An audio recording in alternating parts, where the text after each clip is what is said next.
सीधा मुद्दे पर आते हैं। आज के इस एक्सप्लेनर में आपका स्वागत है।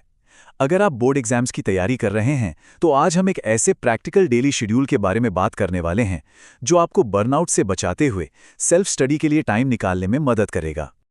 अब सबसे बड़ा सवाल जो हम सबके दिमाग में घूमता है, और यार ये बहुत ही जेन्युइन प्रॉब्लम है, कि 6 घंटे स्कूल और 3 घंटे ट्यूशन, कुल 9 घंटे की क्लासेस के बाद आखिर सेल्फ स्टडी का टाइम कब मिलता है। मतलब इतनी पढ़ाई के बाद तो इंसान पूरी तरह एग्जॉस्ट हो जाता है, राइट? तो इस पूरे टाइम मैनेजमेंट क्राइसिस को सॉल्व करने के लिए हमने दिन को 4 सिंपल फेजेस में डिवाइड किया है। The daily time struggle, maximising school and commute, afternoon down time and tuition, और आखिर में द कोर रिवीजन ब्लॉक। चलिए इन्हें एक एक करके डिकोड करते हैं। सबसे पहले बात करते हैं पहले फेज की, द डेली टाइम स्ट्रगल। जरा सोच कर देखिए, सेल्फ स्टडी शुरू होने से पहले ही आप दिन के पूरे 9 घंटे घर के बाहर सिर्फ नई चीजें सीखने में बिता चुके होते हैं। लिटरली 9 घंटे। तो अगर इसके बाद आपको भयंकर थकान फील होती है तो ट्रस्ट मी, ये कोई कमजोरी नहीं है, ये बिल्कुल नॉर्मल ह्यूमन रिस्पॉन्स है। तो इसका सल्यूशन क्या है? जादू से दिन में 25 घंटे तो नहीं बन सकते ना। हमें अपना माइंडसेट शिफ्ट करना होगा। हमारा फोकस दिन भर में छिपे हुए समय के छोटे छोटे हिस्सों, यानी उन हिडन पॉकेट्स ऑफ टाइम को खोजने पर होना चाहिए। यही वो गेम चेंजर है जो आपकी पूरी रूटीन बदल देगा। अब आते हैं दूसरे फेज पर, मैक्सिमाइजिंग स्कूल एंड कम्यूट। ये बहुत इंटरेस्टिंग है। सुबह 8 बजे से दोपहर 2 बजे तक का स्कूल का टाइम, ये सब कुछ बदल सकता है। आपका टारगेट ये होना चाहिए कि जब टीचर्स पढ़ा रहे हों तो आप इतनी डीप कंसंट्रेशन के साथ सुने कि 50% मटेरियल आपको वहीं क्लासरूम में ही याद हो जाए। सोचिए, अगर आधी पढ़ाई स्कूल में ही हो गई तो घर के लिए कितना कम बर्डन बचेगा। यहाँ आपको एक बहुत इंपॉर्टेंट डिफरेंस समझना होगा, active learning versus passive work. Active learning जैसे नए कॉन्सेप्ट समझना, इसमें बहुत ज्यादा मेंटल एनर्जी लगती है। लेकिन पैसिव वर्क जैसे कोई सिंपल सा होमवर्क कॉपी करना या असाइनमेंट पूरा करना, इसमें दिमाग को ज्यादा मेहनत नहीं करनी पड़ती। तो स्मार्ट तरीका क्या है? सबसे पहले अपने पैसिव होमवर्क को आइडेंटिफाई करें, फिर स्कूल में जो भी फ्री पीरियड मिले उसमें इसे निपटा लें, और जो थोड़ा बहुत बच जाए उसे स्कूल बस से घर लौटते वक्त पूरा कर लें। ऐसा करने से आपकी शाम का वर्कलोड ड्रास्टिकली कम हो जाएगा। है ना कमाल का आइडिया?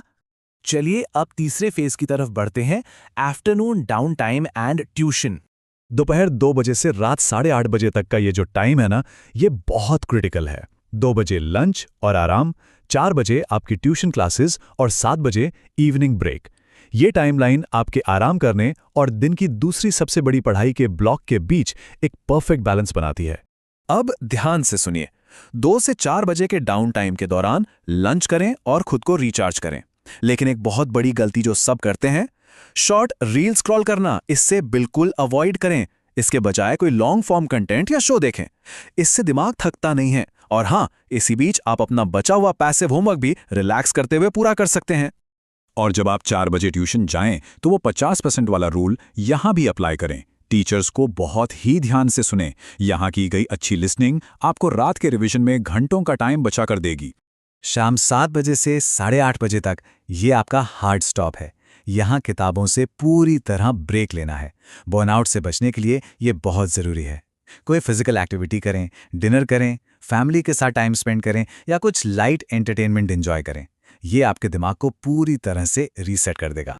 अब आता है हमारे दिन का सबसे important part, phase 4, the core revision block. रात 8:30 बजे के बाद घर में आमतौर पर शांति हो जाती है, और यही शांति इसे आपके बोर्ड एग्जाम्स के कोर सब्जेक्ट्स के डीप रिवीजन के लिए एक परफेक्ट सैंक्चुरी बना देती है। ये वो टाइम है जब आपको पूरे दिन का फोकस इकट्ठा करके सबसे हैवी पढ़ाई करनी है। अब हर किसी का अपना स्टाइल होता है। कुछ नाइट आउल्स होते हैं जिन्हें देर रात तक जागना पसंद है, और कुछ अर्ली बर्ड्स जो सुबह जल्दी उठते हैं। अगर आप नाइट आउल हैं तो रात 8:30 से 12:30 या 1 बजे तक एक लंबा सॉलिड सेशन ले सकते हैं। आपको सुबह उठकर पढ़ने की कोई टेंशन नहीं है। लेकिन अगर आप अर्ली बर्ड हैं तो रात 8:30 से 11:30 बजे तक पढ़ाई करें, और फिर अपने रिवीजन का एक छोटा सा हिस्सा सुबह 6 बजे से 7 बजे के स्लॉट में शिफ्ट कर लें। स्कूल जाने से पहले ये आपको एक बहुत ही फ्रेश और फोकस्ड स्टार्ट देगा। दोनों ही तरीके काम करते हैं, बस अपनी बायोलॉजिकल क्लॉक को पहचानें। तो जैसे जैसे हम इस एक्सप्लेनर के एंड में आ रहे हैं, इस बात को हमेशा याद रखें, अगर आप एक रूटीन फॉलो नहीं करेंगे तो टाइम की कमी वाली ये प्रॉब्लम कभी खत्म नहीं होगी। आपको अपने शेड्यूल का कंट्रोल खुद लेना होगा। कंसिस्टेंसी ही वो इकलौता तरीका है जिससे आप इस टाइम मैनेजमेंट क्राइसिस को हमेशा के लिए खत्म कर सकते हैं। आखिर में मैं आपको एक सवाल के साथ छोड़ना चाहता हूं। क्या आपका कल का दिन बस एक और थका देने वाला एग्जॉस्टिंग दिन होने वाला है, या फिर इस नए पावरफुल ब्लूप्रिंट का पहला दिन? चॉइस आपकी है। तो आज ही इस रूटीन को अपनाएं और देखिए कैसे आपकी पूरी तैयारी का तरीका बदल जाता है।